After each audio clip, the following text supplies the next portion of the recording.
So here's one thing that I wanted to test. My charger is currently connected. I don't know if you can tell, but it's there, the cable's there.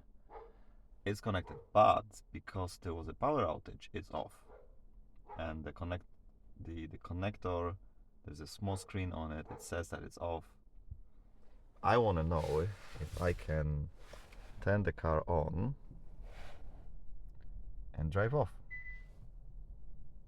So we're at park. Now I can't. Good. Press brake, engage drive. Now go.